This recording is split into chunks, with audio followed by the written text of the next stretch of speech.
Hey, greetings to the world, greetings to the universe. I am Cam, and this is still the Real Resilience Talk podcast. This is episode 62, episode 62 over. So, yeah, man, hope everybody's doing good out there in the world, man, woman, child, whatever you are. I don't care who you are, what you are. I hope you're doing good, and I appreciate you taking the time to listen to myself from my fat mouth, and those were the tunes of Monchichi Rex. Also Pelocino got a new album out. You can look them up on all the outlets. But today I am having the privilege to have a friend, a mentor of mine, someone I very much admire on the show with me today. But before I get in there, let me do my disclaimer real quick.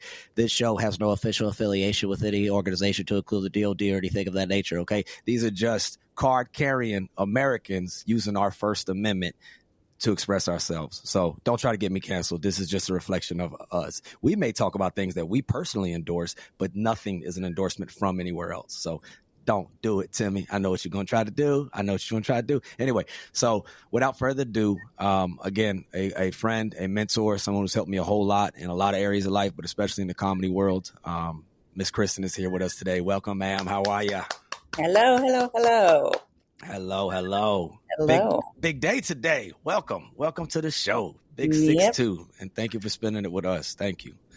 Thank you. Thanks for having me. No, for sure. We've been working on this for a while. For those who don't know, Kristen is a veteran, a warrior, just an all-around good human and hilarious as hell. And she's always willing to help other people try to be more hilarious. I'm still working on me being more hilarious, but she's definitely given me a whole lot of guidance and a lot of others. She has a very cool background, so please listen. And obviously we never know how our story may hit or resonate with someone else. So, closed mouths don't get fed, closed minds don't get fed. So have an open mind and let's listen to the cool things I know she's going to share with us today. But I'm going to just jump out the gate at it, ma'am. What's your background and what is resilience to you? What's my background? Well, yes, I don't think it's a complicated story, but people always tell me that it's so interesting. But so I spent the first bulk of my life, minus the last 11 years, in Canada, and where I was born and raised to my Canadian family. And when I was in high school, I fell in love with photography. I've always been a creative kind of person and always loved the written word. And I took every art class I possibly could in high school. And I just fell in love with being in the darkroom and developing pictures and capturing these moments. And I've always been a storyteller, and being able to capture a whole story in one picture was something that really appealed to me. So I decided that was for me. That's what I was going to do. And my dream was to work for a daily newspaper doing photojournalism. And so I had a really awesome internship when I was in college and ended up landing a job straight out of college as a photojournalist at a daily newspaper. I was living my dream. It's all in Canada still. All in Canada, yep. And I realized that I didn't want to do that. I didn't want to, it was at a weird time where photography at newspapers, it was the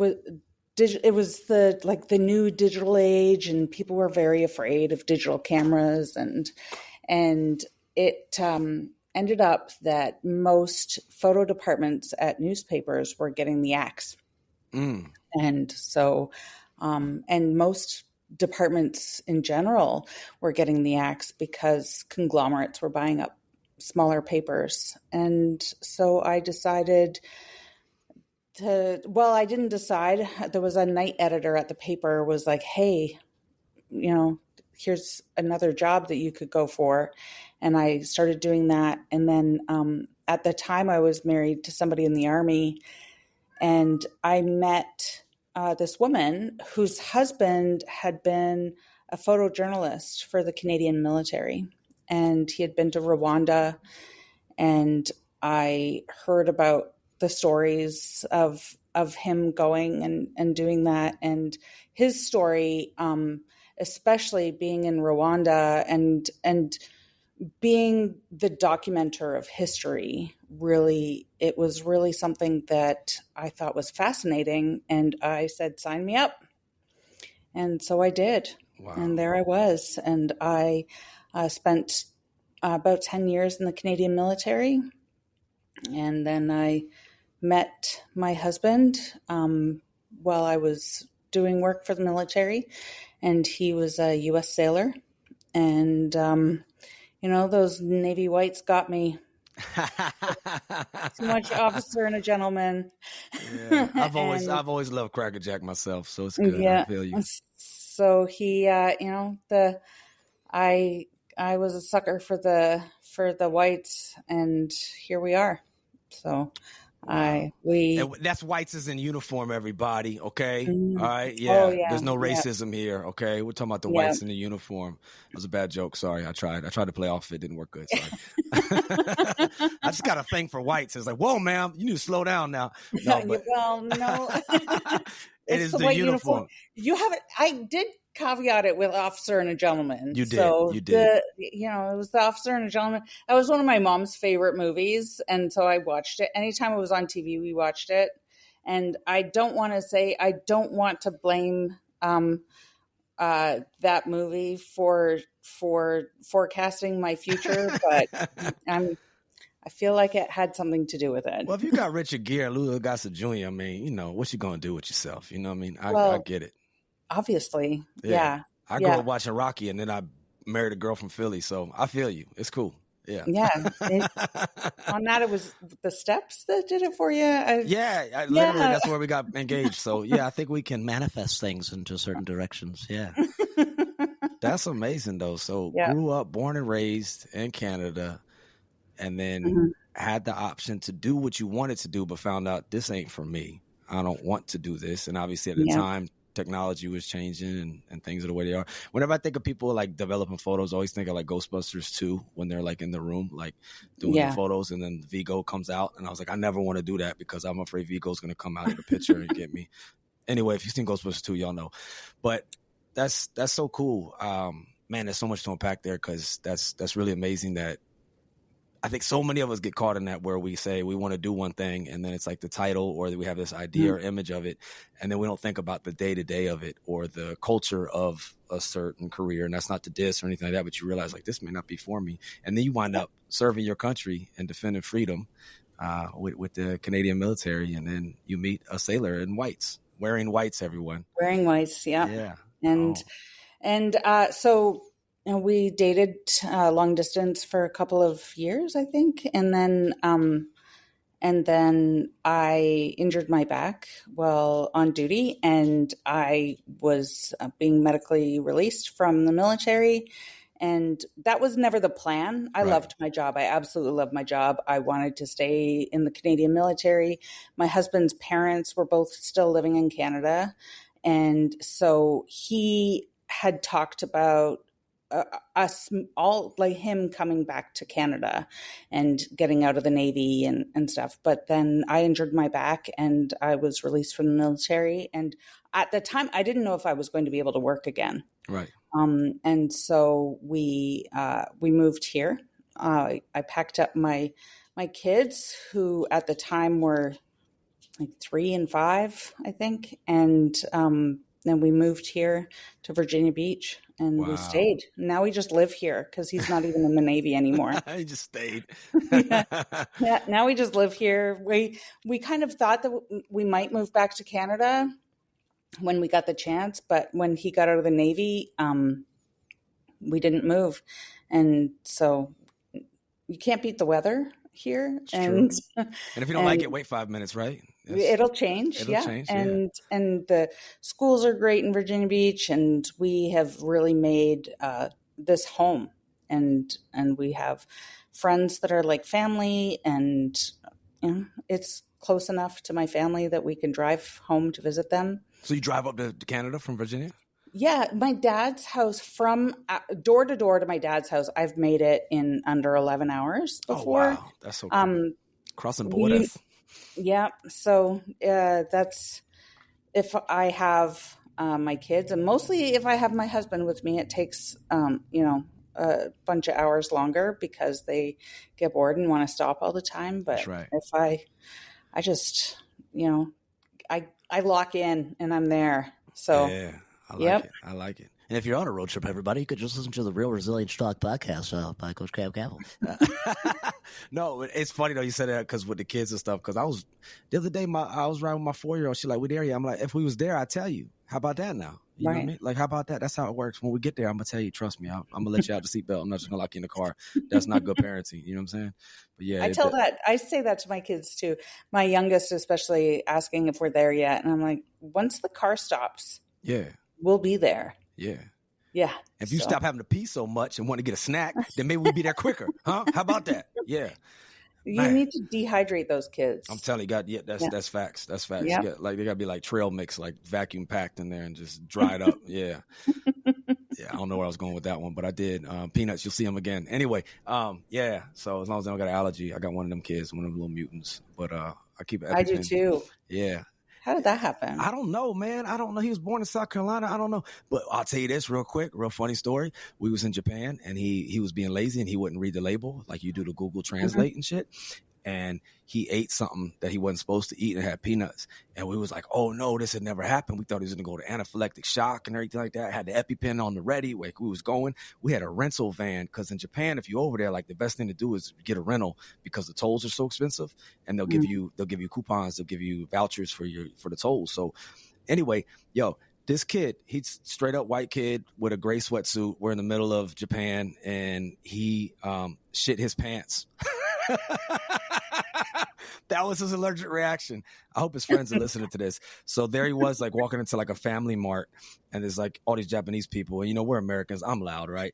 And so we stand out as it is. And then there he is, like walking with gray sweatpants, and just looked like he had sat on a chocolate cake. But he didn't die. I'm happy to tell y'all he didn't die. But peanuts made him shit himself. So I don't know what your kids are gonna go through, but hopefully they don't have to go through that. But it was fun, and it was some shit, literally. So yeah.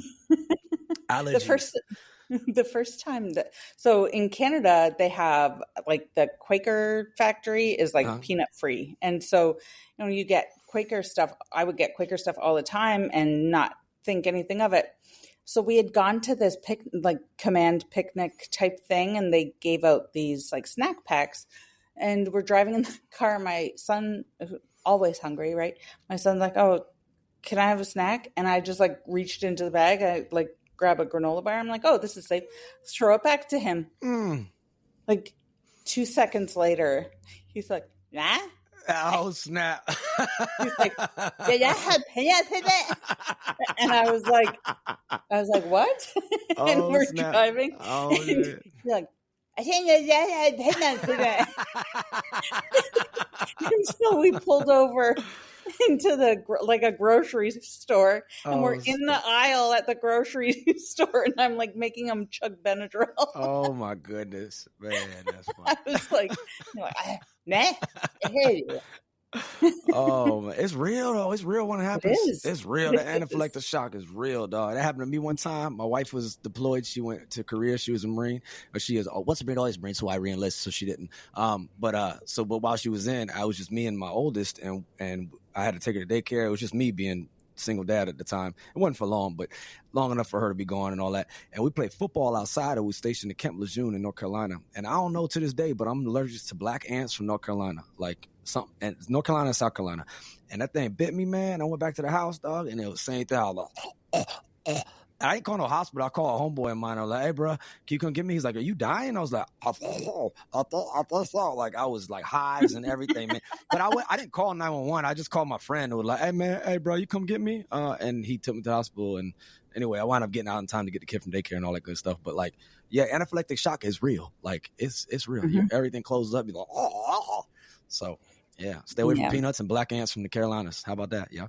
Specifically North Carolina black ants. Yeah, North Carolina and South Carolina too, because I was in drill instructor school and we sitting there doing push-ups and we was like, hell, we had to be all like, statues and discipline and all that. Discipline equals freedom. And I saw the ant coming and I'm like, I can't move because I'm a drill instructor and I'm in drill instructor school. And I just saw it bite me and I watched it bite me. And then I got up and I walked over to the instructor. He's like, what the hell are you doing? I was like, I got bit by an ant. He was like, I don't give a shit. I'm like, I'm allergic to ants. And so that was a whole thing. Yeah. So there I was. I didn't shit myself though. So shout out to my son for setting the way.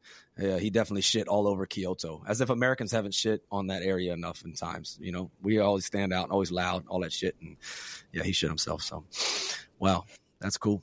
And that was a road trip too to Kyoto. So there that is. I love Kyoto. First time I ever had matcha was in Kyoto. Yeah. And I just like that earthy grass smell of matcha. I just love it. Yeah, it's a cool place. It's a beautiful, very cool. Beautiful country, beautiful people, beautiful. It's just, I love it. I'd go back tomorrow if I could. I would definitely. I love it over there. My kid's about to go there, so my kid's about to go over there for about 36 months on orders. So that's cool. But, you'll have reason to visit. That's it. I have reason to visit, and I'll be asking her to send me stuff from Daiso because they got good snacks there. You know what I mean? Yeah. I did want to ask you before I keep going on. You know, you already know from being an instructor of mine and being a teacher of mine, I put the high definition ADHD. So, you know, my ass will be all over the place on here. I'll see something shiny and be like, look at this over here. Look at that. Somebody shit themselves. But I do want to ask before I forget, resilience, the subject of it. Obviously, you have to have it to have endured what you've endured, crossing borders, living in another country, being in the service of your nation, being a mother. I mean, just that story of the Benadryl on the aisle, that's resilience right there. But everyone has a different definition of it. And I always want to ask people, like, what does it mean to you when you hear that word? Yeah, I think resilience is one of those things where I never really thought about resilience very much before. And then when my husband was stationed here, and we would do all of these like family readiness workshops and all this stuff through the command. And they were always talking about resilient families. So that was really where I first started to think about resilience, especially for my children, and making them be able to carry on when things are in their way. You know, being able to eliminate obstacles and to be able to still persevere despite challenges. And I think of resilience as that, as to be able to roll with the punches, right? And to be able to do your very best when either you don't think you're going to be able to do your very best, or somebody else is making it so that you're set up to fail, or whatever it is that might be in your way. Yeah, no, that's beautiful, because it really is just keep moving forward. And, you know, I started this show because I just think it's something that I don't think people aren't aware of it, but I think it's lacking in our modern times. And that's not a diss, because, you know, like Aziz Ansari so brilliant, he said in one of his specials, he was like, hey man, the shit's really hit the fan. And the crowd's like, yeah. And he's like, well, there's never really been a shitless fan in American history or world history. Like, there's always been some shit on the fan. There's always been hard times. And the new generation has always been the weak scum of the earth. So I'm not playing that card. I'm not saying that. But I am saying that our ability to endure things, I think because we live in these times where, you know, our ancestors and what we've evolved to be, whatever you believe, I don't care, theology, geology, algebra, I don't care what anybody believes, like people before us went through much harder times. And there was like a reward system built into that with the way that they survived day to day. And a lot of our human needs are just met today. So it's like we almost need to like think about the subject and focus on the subject even more, because it's not like life just naturally does it for us. Does that make sense? Or am I just getting off to a pontificate? No, it makes sense. I don't agree with you necessarily, but I also, you know, like, comparison is the thief of joy. That's right? Facts. That's facts. And so to compare us to a generation before us, or to a generation 100 years ago, or whatever it is, or even to compare us with like teenage kids. Right. Like I look at my own children I have 4, the youngest is 8, the oldest is 16. And even the difference in the 8 years between my oldest and youngest is crazy. It's this huge differential. Whereas perhaps in previous generations, things didn't move so fast. That's true. But that's because globalization has made it so that things just move faster. That's true. The information is disseminated faster. All these things are just it's just different. So to say that we are, or that we as a generation, or our children as a generation are not equipped to survive like we were, or how generations before us, I don't think that that's necessarily true. I think that the circumstances are different. But if you look at, say, my teenagers, they have this vocabulary of mental health that when I was a teenager, I absolutely didn't have. That's true. And even to be diagnosed with ADHD as a teenage girl, a girl especially in the 80s, was not heard of. That's facts. You're right. You know, and back then people thought that you grew out of ADHD. Yeah.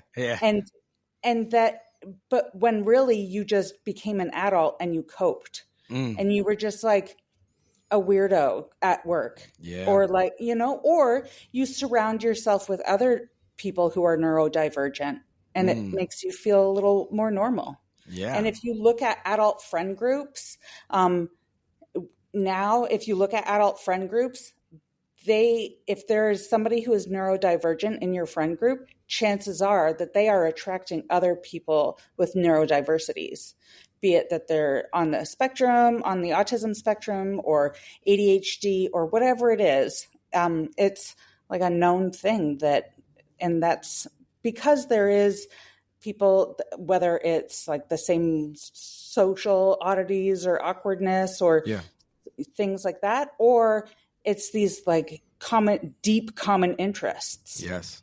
So if it's like, you play whatever, like, whatever it is, like magic cards or whatever, and then you find your people. That's right. You got to find your tribe. That's one thing that's true. Whenever you need your tribe, got to find your people. That's facts. Right. Yeah. No, I appreciate that, because that's a good perspective. And I definitely, I definitely don't think that they're like weaker. I think sometimes just with how our lifestyles are, it's like harder in a different way now, and it's easier in a different way than it's ever been before. Yeah. And I think sometimes, even though the awareness is there, and I think we had like a curve, something, I don't know, but I don't think like the sky's falling is what I'm really trying to say.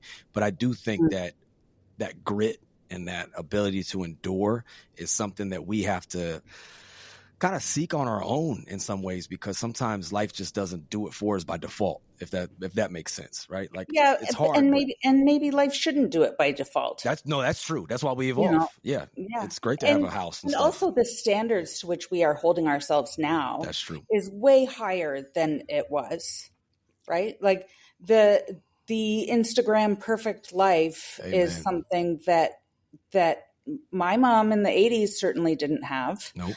If my mom was feeding us corn dogs every night for dinner, nobody would have known the wiser. Nobody would have cared. Yeah. You had food. And nobody would have friggin' cared. Who's got time to care about that kind of stuff? No, they didn't. But now it's like I find, especially with social media, and it's just not the same. I read all the time. And it's just, and I was reading this thing about how vacations now are impossibly expensive. Facts. And it's because people are looking for these Instagram perfect vacations. They're not looking at vacations to build family memories or any of those things. They're looking for vacations so that they can brag about them on social media.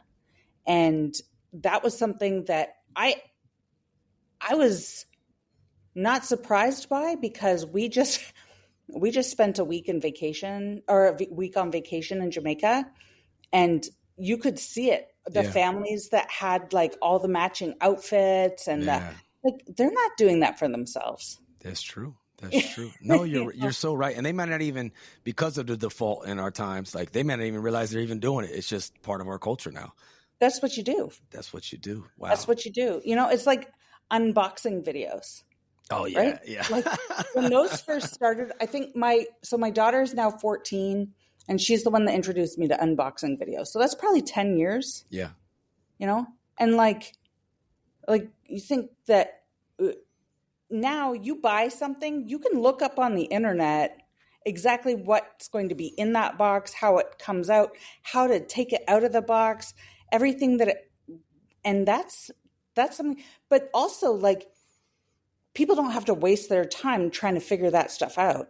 That's true. So That's true. so the timeline's compressed, right? Yeah. That's part of everything moving faster. Yeah. Is that you don't have to figure things out. Somebody on the internet will show you how it's done. That's facts. Yeah. I mean, it does save a lot of time, but then also, you don't learn the lessons or whatever but you do still carry out the information. So I guess you did learn the lesson in a sense, but you didn't have to fall so many times to learn it. I love that though. I love that. And I love that you said, because it's so true. And I think we all need to remind ourselves of it, that when we have time with our people is to build the memories. It's not to build photos or to build likes, but to build the memories, to enjoy the quality time, because it's all we have. But also I love that you brought up the comparisons as a thief of joy. And I'd also argue, especially when it comes to the mental wellness and just health, overall holistic health, comparison is the thief of healing. It really is, because we go, oh, well, this person has a this and I have a that. And well, they went through worse and I went through this. But like my man, Andrew Koval said, a Marine veteran, he said, if it's a big deal to you, it's a big deal. And that's all that matters. So you got to deal with it. You got to deal with whatever that thing may be. And things are coming at us at a different rapid rate. So it's still hard. It's still a hard time to be a human. It's just a different kind of hard. And I think we all need to be aware of that, more so than maybe. And before, they were just like, let's just go. It's like I always say to people about, like, stupid people are never really depressed. You know what I'm saying? They're just like, fuck it. It's Tuesday. What's up? You know what I'm saying? I got to eat. I took a shit. You know what I mean? Like, and that's not a diss. It's just like when you are intellectual or you are somewhat like, you overthink shit and you make shit, you catastrophize and all that. Like, that's a sign of intellect. It's just like, how do you channel it and what do you put that shit into? And I know it just kind of went off to the side, but I already admitted the self-professed, the ADHD thing with me. But I think, like, you got to channel shit in the right way. If not, like, what are you going to do? Like, we're not doing something constructive. We'll find something destructive to do. Absolutely. Yeah, absolutely. I always, so my mom passed away in 2009, and it was a really like hard time in my life. And I had just had my first baby, and my mom was somebody who always had she always knew what to say. She always had these like really great nuggets of things to say. And she would always say to me that it's only a big deal if you make it a big deal. Mm. And so I say that to myself a lot, especially with parenting. Like, this is only a big deal if you make it a big deal. And so you can say that in regards to a lot of things. And that way it kind of keeps me from ruminating. Yes. and from being like, and also being older now, I've lost a lot of my F's, so I just don't care as much. That's facts. Yeah. Yeah. I'm busy. I'm busy. I do a lot of things. I have a lot of kids. So like I don't have as much time to ruminate. So I remind myself, this is only a big deal if you make it a big deal. Yeah. It's only a big deal if you make it a big deal. So it's like a bit of a mantra for me. Yep. No, that's beautiful. I'm actually going to need that, because I be like ruminating and catastrophizing and just like plotting and pointing and like, what are you doing, dog? Like making a movie in my own head, because we're all the star of our own little movie in our head, Mm-hmm. That's deep though. And that's literally just like CBT 101. Just kind of find something to calm you and to be like, okay, zoom out. This isn't like that serious, but and maintaining resilience and being the human that you are. And I'm a big fan of you, and I appreciate the parent you are and in raising good kids, because we all know little assholes just become big assholes. So thank you for your service in that regard. You and your husband for making good people, because we need more of them. We got to outnumber the assholes in the world. But, and for you, and you said you do a lot of different things, and I'm maybe leading the witness here, but what are some things that help you in channeling your inner things? Obviously photography is something you still probably love, and being a mom and all the things, but what are some things that help you maintain your resilience? Well, photography is always, it's always been a part of who I am. My mom took a lot of pictures, and I take a lot of pictures. And now I really do appreciate being able to capture moments just like on my phone and all the time, you know. But even in high school, when we didn't have phones in our pockets, I always had a camera. Yeah. And I was always doing something like that. I am a lover of words. So I read a lot, I write a lot, I do a lot of that kind of thing. Reading other people's words gives me inspiration. Yes. And then I also hang out with my kids. Having teenagers is an exercise in patience, but it's also I think about a colleague of mine is having a baby. She's due next week, and I think about when you're having a baby, how you think that not sleeping through the night and gas bubbles are the biggest problems. But then you get a 16-year-old and they're driving, and you're like all the little problems become the big problems, right? And Yes. so, but having teenagers as well that are they're cool people. Again, I really like being around them. Having a teenage daughter is like having a really beautiful cat that has no time for me. That is so true. And I just feel honored when she comes and sits on my lap. I just or honored that she's allowing me to clean her litter box. I'm just like, that's what. And then my son he's so funny. And so being able to share things that I think are funny and definitely not child appropriate, like watching stand up and bringing them to shows. And I've now brought each of them to ASAP shows. I love it. And because I know that at least they're not going to learn stuff that I don't want them to learn. Yeah. No, I love it. Yeah. So although at the last ASAP show, somebody made a joke about, when they were doing what you do that'll make you go blind. Okay. Yeah. And the whole audience is laughing. And my son looks over at me. He's like, what are they talking about? And I'm just jerking off. And then he just started howling, laughing, because it was he was just like, jerking off. I swear I can still see straight. I swear. Yeah, he's like, it hasn't happened to me yet. Yeah, I think you're gonna be okay, Ma. So how much are they really jerking off? Yeah. But anyway, so having the teenagers that you can share things like that with, and have these humans that live in my house that are actually cool and that I want to be around is when they have time for me. Yeah. So it's just, I love it. Yeah. They are funny as hell, man. They're some funny humans. I mean, kids in general are just hilarious, right? And I think they humble us. I do think they age us, but they make you feel young at the same time. Because I got on the spectrum. I mean, and they're all mine. And I got a 20-year-old to a 4-year-old. Thanks, COVID, right? And then I got the teenager that takes long showers in the middle that's trying not to go blind. So I got one of those too. But they are cool, and I think that's the goal. Really, is to kind of raise people like that you want to be around, right? I like actually hanging out with my kids, and obviously I have a bias, but I don't think all parents feel like that all the time, and I don't think everybody feels like that about everybody in the world, because you're like, oh God, here comes this person, right?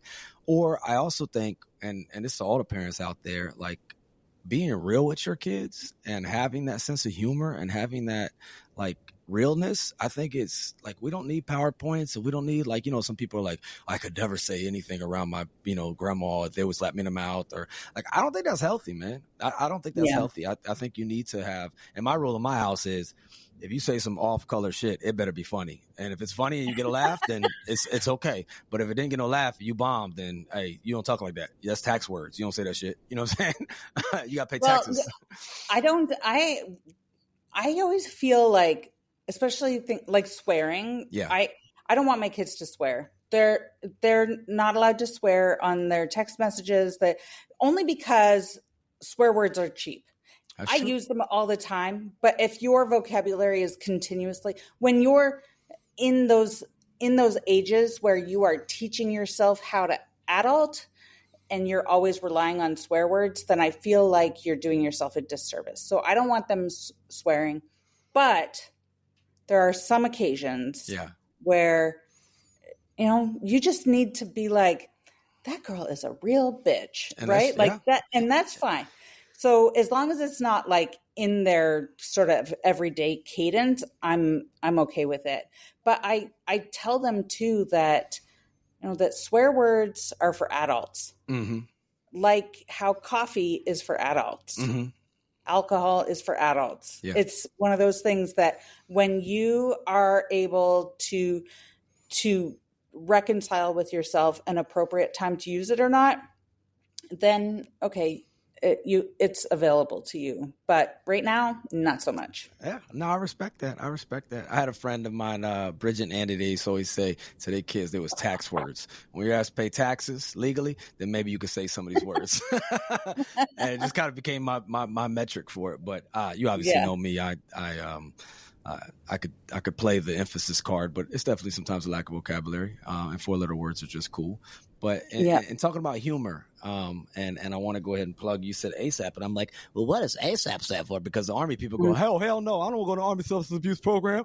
ASAP, everybody, look it up, asap.org. And I have shared that many of times, and I share it on social media all the time. But the Armed Services Arts Partnership. Now, anyone that's affiliated with the military pretty much in any way, like if your uncle or your aunt was in whenever or whatever, or if you're a military caregiver of some sort, like you're eligible to go to this. But this is where you can learn the arts with other people of the same community. And as we said earlier, find your people, find your quirky tribe. I have, and this nice human right here is a part of my tribe. And I took the stand-up comedy course, and she was my instructor twice.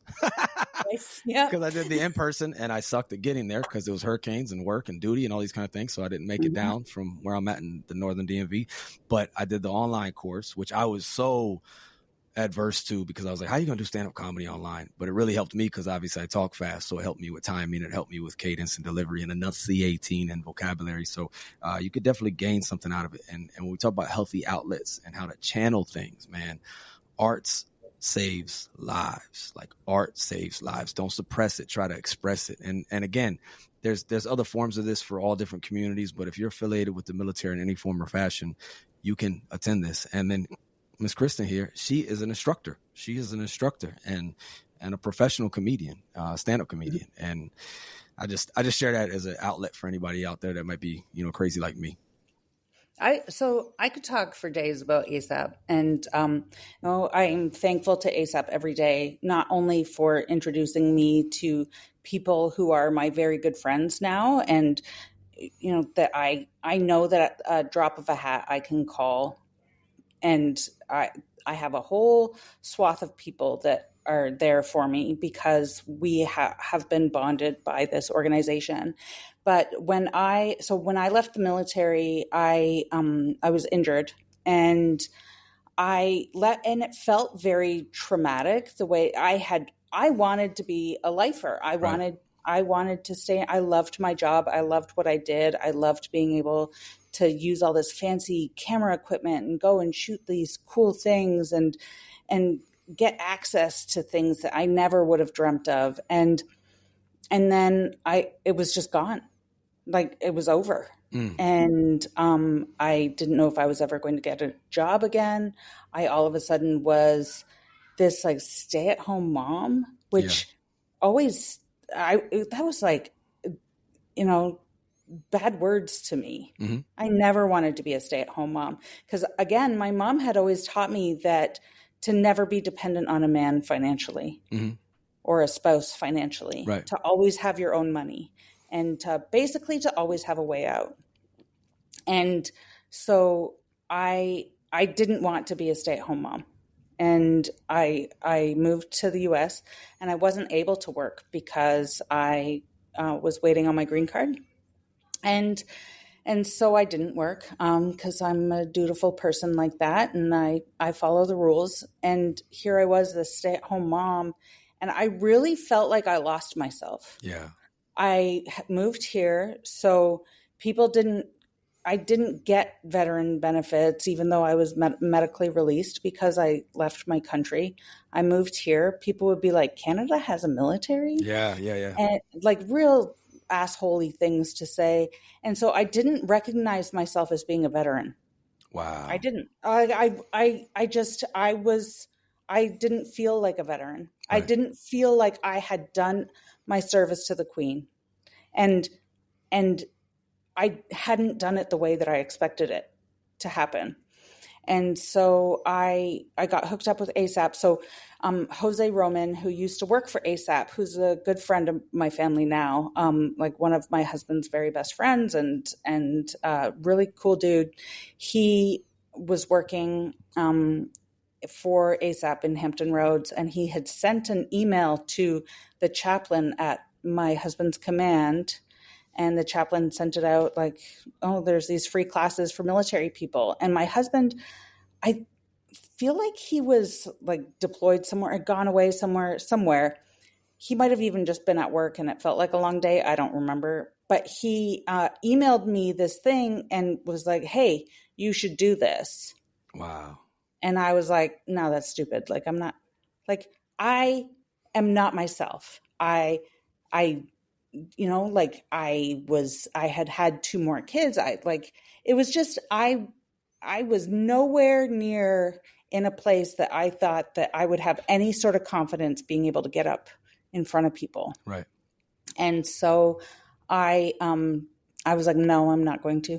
And then one day so Rhodey, he's 10 now. He was 2 at the time. He was having a friggin' meltdown temper tantrum and just losing his shit and kicking a door. And so I was holding the door closed on the other side just because he was being 2. And I filled out the application on my phone. Right then and there? Was like, right then and there. I was like, I need to get out of this house. I'm going to murder somebody. I need to get out of the house. I need something that is going to take, and I've always been like a lifelong learner. I've always taken classes. I've always done things. And so I was like, I need a class that is going to get me out of my house. This isn't going to cost me anything. It's going to be fine. So I took the class and I met, Melissa Duke, who is another instructor. Yes. She was a mentor for my class. Wow, and for Melissa, real? That's so cool. Yeah. And Melissa she's a 20-year veteran of the Air Force. That's right. And we had to get up and introduce ourselves. And I was eligible for the class because I was a Navy wife, U.S. Navy wife. My own service didn't make me eligible for the class because it was Canada. Yeah. And so I was like, I got up and I was like, a Navy wife. And I was nervous just talking in the microphone, saying my name. And then Melissa asked something about if I had military service. And I said, well, I was in the Canadian Air Force.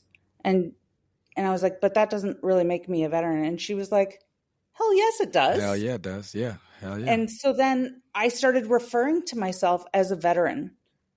And through ASAP calling me a veteran, I started accepting the fact that my service mattered. It does. Yeah. Like the fact that and just to let the expectations that I had on myself go, and to just accept the cards that had been dealt to me. I didn't mean to break my back. It just happened. It's not like I intentionally did it to get out of the military. It just happened. And my path was not one that I had expected for myself. But neither was even joining the military, Right. And so I never would have thought that I would join the military, especially because I was this like artsy fartsy kid. And my brothers who were both in the infantry, they actually did their paratrooper class together. Like they're joining the Army. They're like nerdy little sister who like types away on an old typewriter in the basement and draws pictures is not joining the military. Yeah. And I was the first like active duty regular force member in my family to join because my brothers were in the reserves. Wow. And I was like, damn it. And that was the other thing is that like my mom never really talked about my military service. Mm-hmm. It was like, because when I first joined, I was in this intelligence unit. So I never really told her what I was doing. Right. Because that's just the nature of the beast. Right. And so she would talk about my brother Ted's service. Like he was, single-handedly fighting the war on terrorism. and I'm like, and I'd just be like, yeah. That's Ted. Ted's awesome. Yeah. Way to go, Ted. Like, yeah, Ted's great. Like, I love Ted. Yeah. But like, and I just wanted her to be proud of me. And right. I never felt like she was proud of my military service. And so that was like another thing that I kind of had to get over. Yeah. Was that like she never really knew what I did. Right. And then she ended up passing away before I could ever really, before I moved, I did that and then moved into more of a public affairs role and like shooting for like public affairs pieces and stuff that were getting published. And so she had passed away before any of that ever happened. And so it was like, yeah. I was kind of into, yeah. Wow. Yeah. So it's like, yeah, Veterans Day. Yeah. Thanks for Ted, Like, thanks, Ted, for saving us. Yeah. So, but also that's like, I've just never really been good at self-promotion either. Yeah. No, I feel you. And so, and that's why I feel kind of weird too sometimes with the stand-up stuff is that like, I never, with stand-up, I get so much enjoyment out of teaching others stand-up, especially when it's like something they're either really naturally good at or it's a real bucket list item of theirs. Yeah. And like ASAP is literally making people's dreams come true with that. Literally. And giving them this opportunity to be on stage and to fulfill this goal that they've had for themselves. Or this thing they never thought they could do. To do that. Yeah. Right. Yeah. Absolutely. Yeah, absolutely. Because we box ourselves in, and I think it's so important that you said that, especially for the military community, no matter what the job is, whatever the occupation is while you're in service. But we don't think, and I think I heard Jocko Willink say this about us, that people assume that, military is robots, and he's a Navy SEAL, and he's like, there's nothing more creative or artistic than being in service and having a mission, because you have to be so creative with these different humans. And then if you're thinking about the enemy and then how to do all these things, like it's so artistic, but we stigmatize it as though, like you said, artsy fartsy. Like I didn't embrace that side of myself for years. And I almost suppressed that side of me because I was like, I ain't no thespian, you know what I'm saying? Like I ain't soft, you know what I mean? Because it's like this, you just have a different type of stereotype in mind. But again, we're boxing ourselves in to think I'm only a this or I'm only a that. So I always think it's beautiful that when anyone finds a voice for themselves, but especially in something that you described, like you're helping people literally accomplish their dreams. Like, you guys give people big stages down in Tidewater, down in Hampton Roads. Up here at DC, if you do ASAP, they put you on the DC Improv stage. That's like a stage where like legends have touched, and you're up there doing your spiel, your grad set or whatever it is, and you get so connected to a community. You find out, like, it sounds corny, but like you're not alone, and there's so many others that are just like you. But I do appreciate you describing, that. To me, Garrett Biss said it. He was on my show before, but he's a great dude, a Marine veteran. But he talks about the trauma that all veterans face, is that we lose our identity and we lose our keyword Cam. I'm a narcissist, but this, I remembered it, connection, authenticity, and meaning in what we're doing. And that gets stripped away. And I think ASAP helps people find a piece of that. And definitely the connection. And you have to be authentic in art or it's not going to work. And then you find meaning in that and you find that connection in the community. And it's just such a healthy resource, a healthy outlet. And then what you're doing is what Jim Carrey said, to quote a great comedian, another great comedian. And Canadian. And Canadian, there you go. But the effect you have on others is the most valuable currency there is. And so you are very wealthy in that regard, because I know I've received the effect that you have. And that's not to kiss up or curry favor. That's just to call it what it is, and to give people flowers while they can deserve them, because what you're doing is making a difference, because you're enabling people to find their best potential. And that matters, man. That's making the world a better damn place. You can't take none of this material shit with us. The Egyptians tried that shit. They got robbed. That's what Denzel said.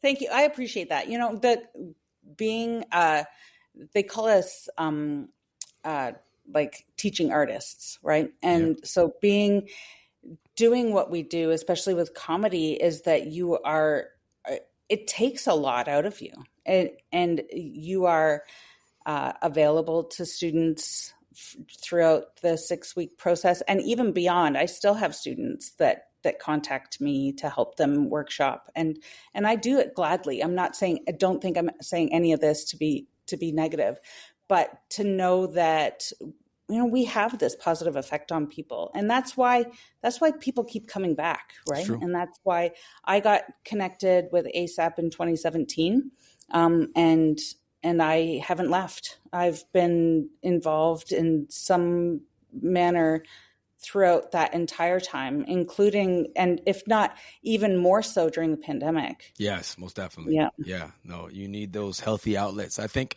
and you said it early on in the conversation, is the coping, because a lot of people don't understand how to cope properly, or what's proper for them to be able to cope, or they just go off of what everybody else did. Like, shout out to Canada. I had more purple bags than the Minnesota Vikings practice squad, like, because all I knew from where I come from to cope was you drink. And then Marines, we always use the excuse, well, we were born in a bar, until I heard somebody go, we were born in a hospital too, but you don't hang out there every day. You know what I'm saying? Like, so, but if that's all you know, then that's all you know, and how to cope. But with writing, with reading, with learning, with journaling, with having to prepare something for an open mic, that'll definitely give you something constructive to do with your time, instead of just drinking. And that's one thing and that's why I don't drink anymore. One of the big reasons I cannot do comedy drunk. Many people can. Absolutely not. I cannot. Like, I need to be on my game. Like, I don't know if I'm taking like some Joe Rogan on it, or some nootropic shit or something. Like, I need to be on my game, and that shit is kryptonite for me in all forms. But a lot of our fellow veterans, foreign, here, all across the world, we work hard, we play hard, and more times than not, you collect a lot of purple bags. That was a shout out to Crown Royal, everyone, if you didn't get it. Crown Royal. So, yeah, the those purple bags are used more than just for marbles, I guess. Being drunk, when we're teaching stand up at the end, when people are, we're giving advice for the grad show, is I'm like, wait until after you're done to take a drink. Like, because comedians are way funnier when they are sober and the audience is drunk, and not the other way around. That's true. So it's just, you also, especially when you're newly beginning, you want to remember everything. Yeah. You know, you want to be present and engaged and stuff. And don't get me wrong, like, having some drinks with your friends after your set is like, absolutely. But you're just not going to be at your best if you're even just slow. Like, it'll change your timing. It's facts. That's facts. Yeah. And the other thing I was going to say about, you were talking about getting ready for an open mic, and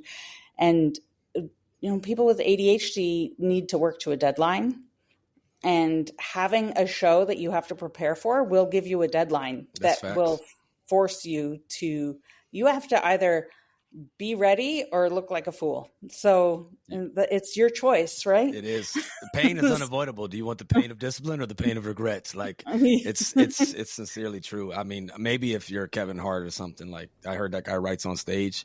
I can't. But I also heard somebody like George Carlin, like, knew his stuff down to like the word. Like, he wrote it over and over again. So teach their own, but I definitely, you need to prepare, and you need to go, and you once you get out there, you go, I should have practiced more. But I think Kobe Bryant said, they were like, are you ever scared? And he's like, only when I didn't prepare. And I think Chris Rock says something similar. If I didn't prepare to the best of my abilities, then I am scared. I am nervous. But other than that, I'm confident and I'm ready and I want to get out there to do whatever the thing may be, fill in the blank. But that preparation, it matters. And, you know, I always quote her a lot of times with Bobby Oliver, another comedy mentor of mine. She's out in L.A., great woman, great person, great human. But she talks about like the yin and yang of comedy. Like if you don't have that nervousness on the one side, you don't get the high that you can't buy, you can't inject, you can't sip. Like you can't describe it unless you know it and you get there. But it's this yin and yang, but without the fear, without the preparation, without the, oh shit, is this going to land right? You don't get the other side. So you can't just get the good without that, I guess what some could perceive as negative. So you got to endure it. And it's part of the fun, I think, the process of it all. And I've learned to appreciate that now. And then whenever I go up and I suck and I go, fuck, I should have prepared more. Fuck, you know, and that's, damn it, I should have, you know. And I'm always asking people, like, how do you memorize? How do you do this? How do you do that? You know what I mean? I mean, I've even had like the football sleeve on my arm. You know, like flip it up. Yes, and, like the Tom Brady shit. Like just, you know what I mean? Because, you know, if you got ADHD and you be forgetting shit or like if you are somebody like ADHD, like, and you drink, man, I get to talking and rambling and shit. You can't do that on no fucking stage. People paid money to be there or they're there. You know, other comics will let you know real quick how much you shouldn't be up here ranting and rambling. There's a time and a place, you know what I'm saying? But a lot of comics don't realize that. And they'll go to open mics and they think that comedy is just somebody up there riffing. And we see it sometimes in class where people aren't prepared and they just try to riff their way through the time, and it just doesn't work. No, it doesn't, because it's about timing and callbacks and all that stuff. And I don't doubt that Kevin Hart writes on stage, but dude has been doing it for a long time. Yeah, long time. And so when you're at that level, like when you are famous, you are funnier because you're famous. Facts. Yeah. Right. And that's how come like Dave Chappelle can go out and do a show and tell a story for 20 minutes and have one punchline at the end. It's true. Because he's funny and people know the background too. Yeah. Right. Yeah. Like they know things about him. He doesn't have to explain. He's not some Joe Schmo that is getting up in the corner of a restaurant doing this like guerrilla comedy show that nobody knew was happening and it wasn't properly promoted and people are there for girls' night. And that's true. All of a sudden there's this guy talking about smoking weed and his Tinder date. Like that's so true. And plus, you know, honestly, like some of these people that we're citing, I saw this with Ellen's special too, her most recent one.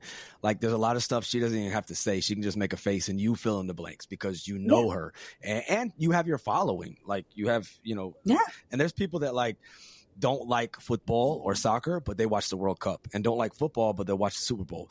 That's kind of like how it is with some of those big stars, you know, and that's not to discredit their work ethic or any of their product or material. Absolutely. It's just to say like they have such a strong following. People are like, he said something, I gotta laugh. You know what I mean? Like whether or not they got it fully or not, because they just love that individual so much. And that's a beautiful thing to earn. And they definitely have earned their stripes to be there. But you're not going to get away with that as a open biker. I know that firsthand. Well, and that's my point is not that they are not deserving of those accolades. It's that you are not that person. There you go. Like, yes. You are not that person at my ASAP class. Like you are not that person at the open mic in the corner of the restaurant of the pizza parlor. Like you know, you are not Larry the Cable Guy coming up on stage and the first things out of your mouth are "get her done" and the crowd goes nuts. Right? Yeah. I went to go see Bert Kreischer live, and he came out on stage with a shirt on. And he had like a drink in his hand and he had a shirt on and he like welcomed the crowd. And then he just like put his drink down and took his shirt off and the crowd went nuts because of that I am the machine thing, right? And because that was an internet sensation and it's fucking hilarious. It is. Like, and those people are famous for a reason. That's right. And so when I'm teaching comedy, I'll be like, listen, you only have 5 minutes. If you're going to tell a story for 5 minutes, you need to bring us for a ride. That's right. And they're like, oh, well, Dave Chappelle tells a story for 40 minutes. And I'm like, yeah, well, you're not Dave Chappelle. No, we got a long way to go. Like, you're right though. You're so right. But I think when you're observing it and you're from the outside in, you're just like, yeah, you just get up there and talk shit. That shit he's talking is like poetry that he's written and rehearsed. yeah, And like, that's why, like you said, they're the greats and they are them. exactly. Or even doing crowd work, right? Yes. So I went to go see Russell Peters, who's one of my absolute favorite. I love Favorite. him. Yeah, I love him. And he does a lot of crowd work, and the stuff, and this was long before I ever started doing stand up, and I saw him doing crowd work and talking to the crowd about stuff. And then we saw the special that he had made. So big for the audience, big comedians, they do a tour before they do a special to work out all their material. That's right. And so I saw the tour that he was doing to work out his show. And I saw in his special, he was doing some of the same crowd work. And so like, even when you think that it's completely just riffing and that it is not prepared and he has it's not that they're planting people in the audience. It's that they have a certain demographic of people that they know are going to answer a certain type of way. Yeah. No, they definitely work their craft and they know it. Yeah. Exactly. Yeah. And it's all part of the show. That's it's right. all part of the magic. It's all part of the show. It's rehearsed. And I'm not saying that there's anything wrong with that. That makes a great show. That's right.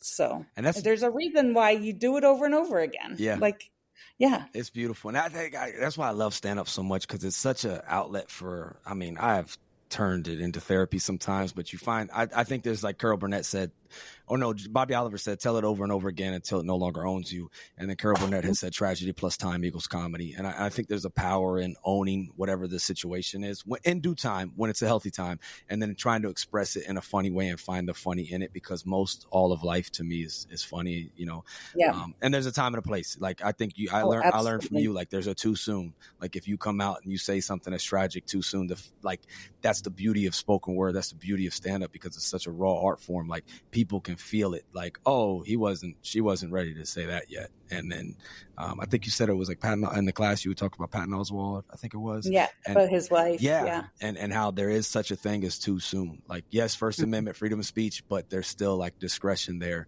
But I do think eventually you can make everything funny. I do have a confidence in that. Yeah, most all things, I think.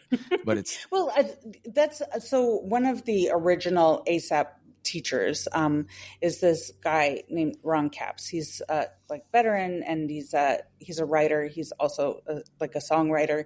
And I had the pleasure of taking a writing workshop with him in the Outer Banks, sponsored by Dare County. And he gave us all a copy of his book called On Writing War. And basically the gist of this book is that it helps people write about war for civilians. So how to sound authentic, but also to be relatable. And one of the things he said in that class that really stuck with me was that when you have a story in your head, when you have trauma in your head, that story owns you. It is running around in your head, ruminating. It owns you.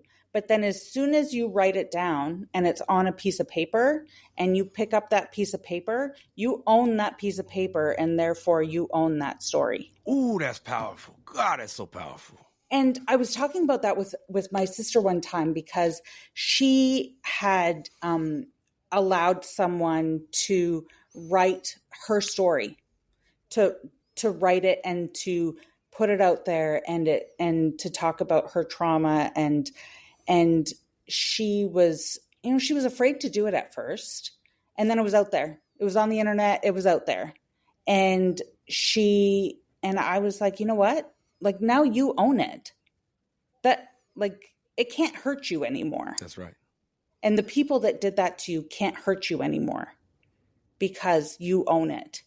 And I really truly believe that, especially with any sort of writing where you get to share your story like that, and to share it and not to discredit other types of art, like visual arts, but there's something about having words on paper or spoken words that that are explicitly saying what has happened to you and what your story is and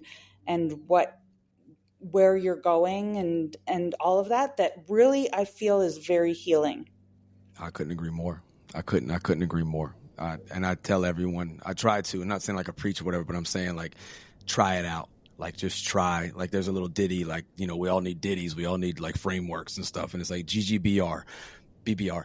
Write down something you're grateful for. Write down something you did good. Write down something you did bad. Write down how you could do better, and then reflect. But I think it gets that prompt to go to start flowing. And whether it's journaling or if you get to this point where you want to share it in poetry or spoken word or comedy or whatever it is, I love what you just said, because once it's out of your head and it's onto that paper, it's onto that microphone, you own it.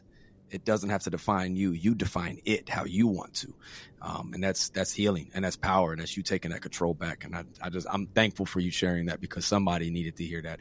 I needed to hear it again, because I'm a Marine and I'm me and I'm dumb and I forget shit. So thank you for reminding me of that one.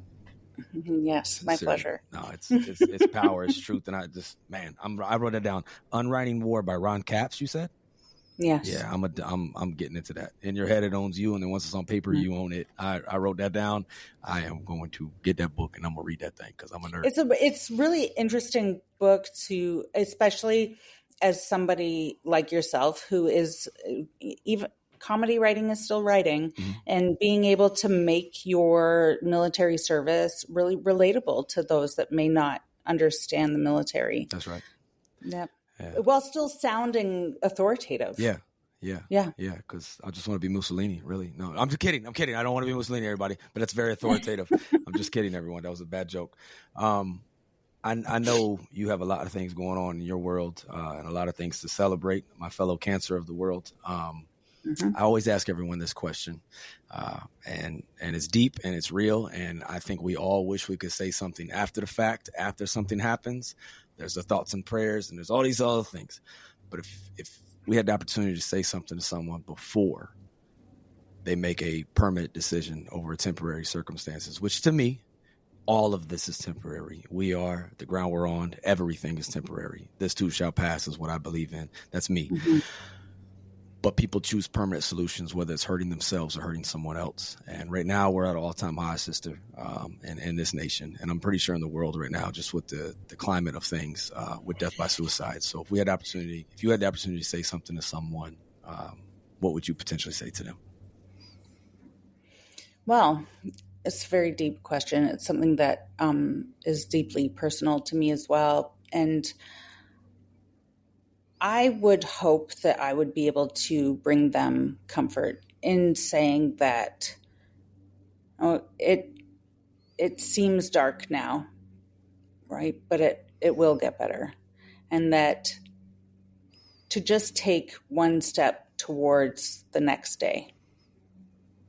Well, you don't have to have everything figured out. And a lot of times people are just very overwhelmed by everything that's going on in their lives. But really, you don't have to have your whole life figured out. It's just one day.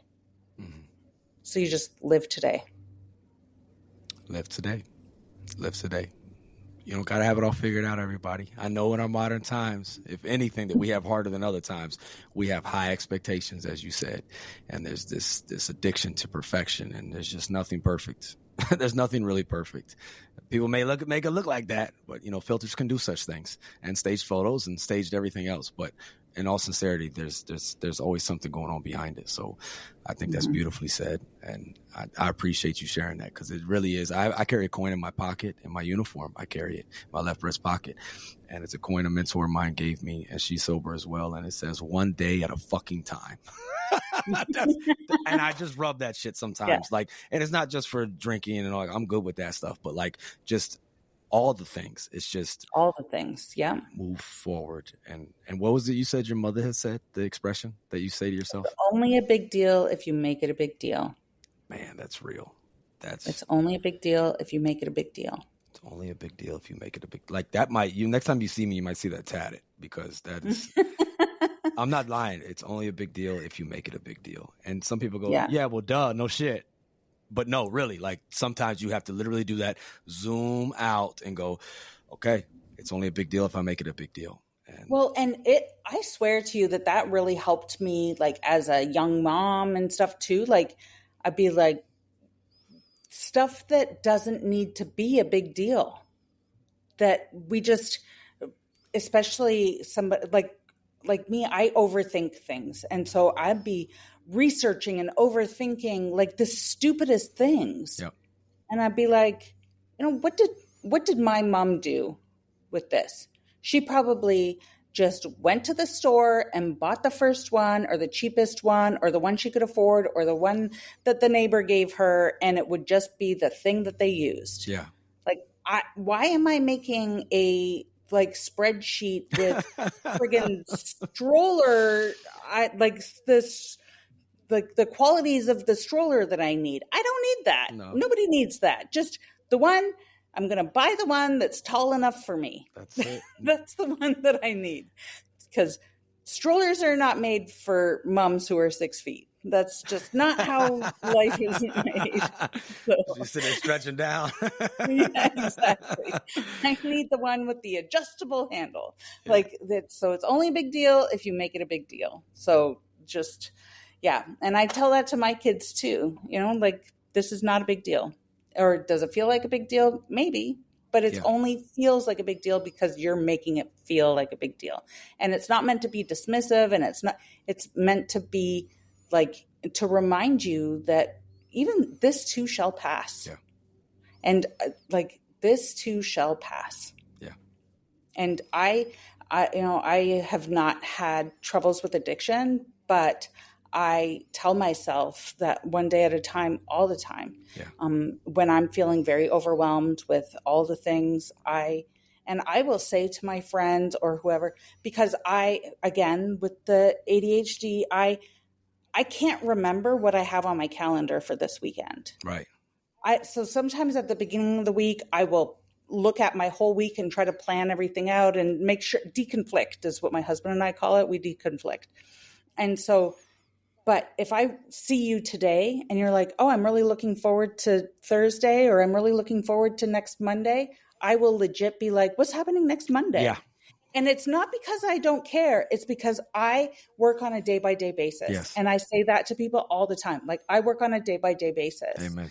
Today, it took longer than I expected, and I didn't have my phone available to me. And I legit had no idea what I had to do in the afternoon because I hadn't had time that morning to look at my calendar. Yeah, same. Not a sweet clue what I was doing that afternoon. Same. I think it's so imperative that you do have it to where you can reference it. And I don't do it on my phone because it's just like I have like a government account and then I have this and I have that. But I print it. And I went out to dinner the other night with my wife to deconflict. And like, I have my calendar with me at the table because if I don't see it, if I don't plot it and plan it, I will not show up. And I will do just like you, be like, hold up, what we have?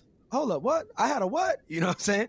But it does for those of us who overthink or just get distracted or whatever, or are just focused on the day by day. It helps you be accountable. I think you had said earlier about having timelines and things to show up to. So I learned that way too late in life. Well, and that's, I'm busy. Yeah. I work full time.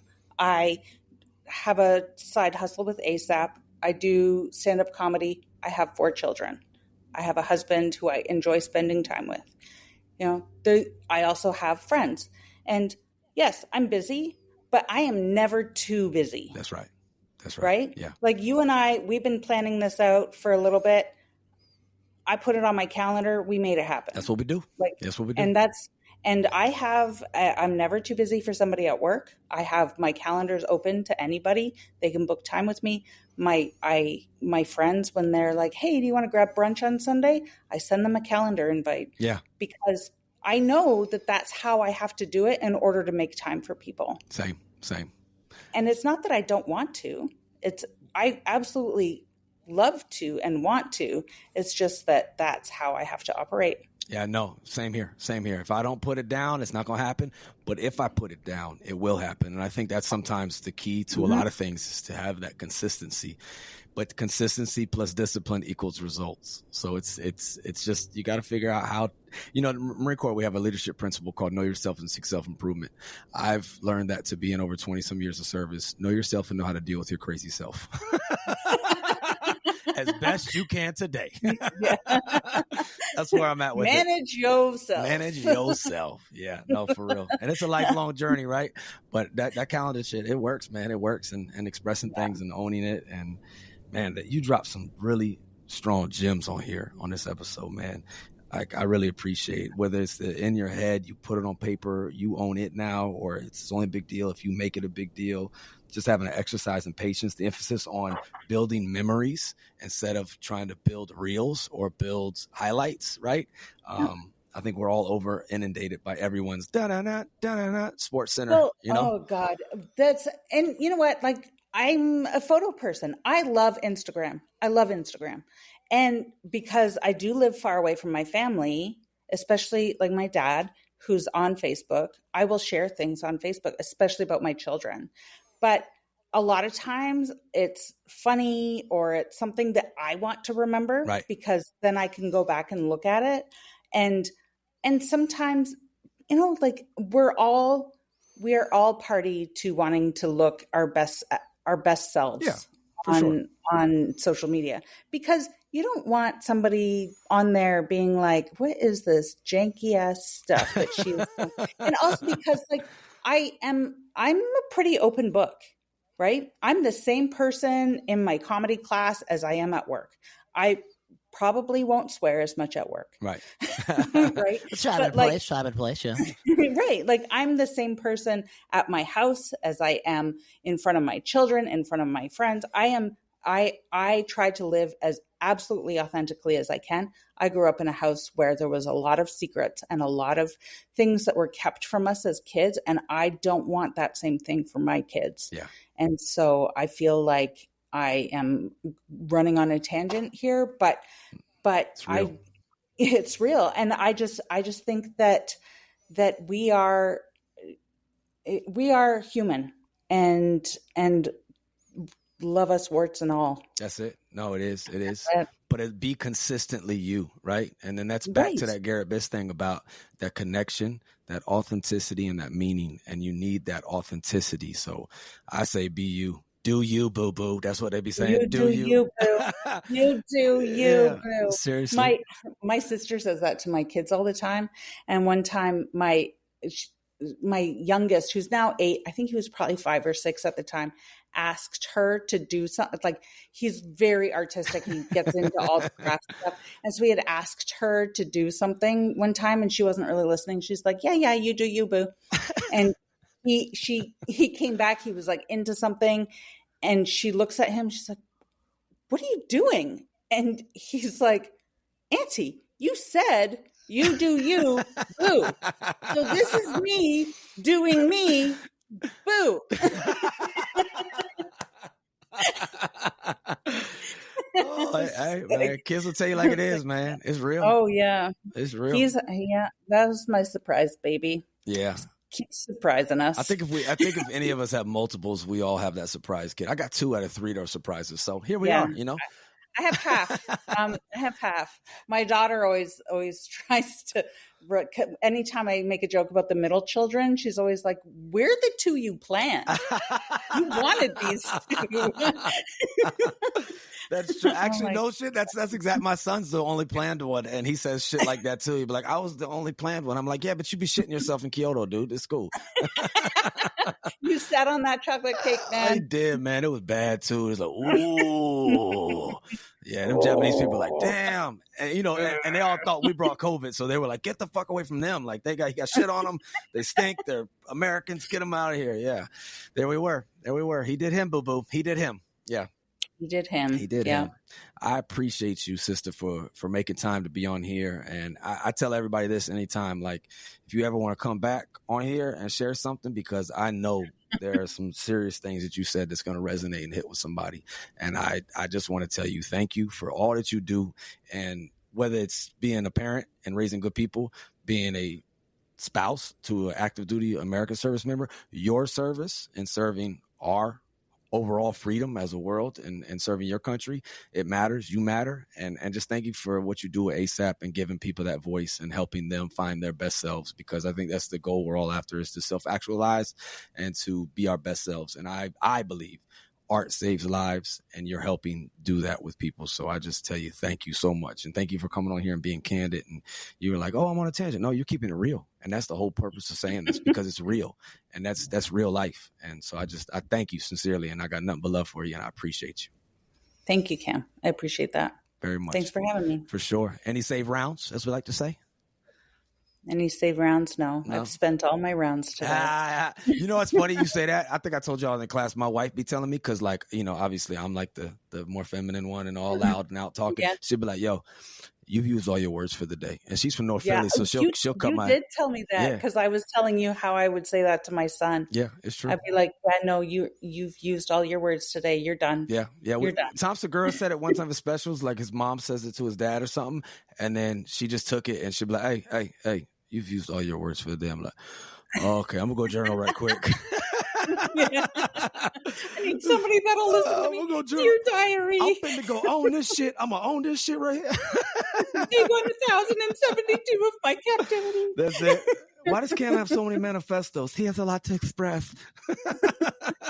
Seriously, thank you again, and thank you for all that you do. And thank you for being a light in this world. I know it's not easy. It's hard in this world being a light, especially in dark times. But what is to give light must endure burning. And that's what Viktor Frankl says. So I think we just got to keep on shining, sisters. So thank you for the light that you share. I mean that shit 100%. Thank you. Always. And everybody, that has been another episode of the Real Resilience Talk podcast. Thank you for tuning in. This has been episode 62. We are sponsored by Nobody, baby. I appreciate all of y'all. Thank you, Miss Kristen. Keep being a light, sister. Thank you for your service. Thanks, Cam. Y'all be good now. Make good choices. Take care of each other. Don't choose a permanent solution over a temporary problem. This too shall pass. All of this shit is temporary. Laugh a little.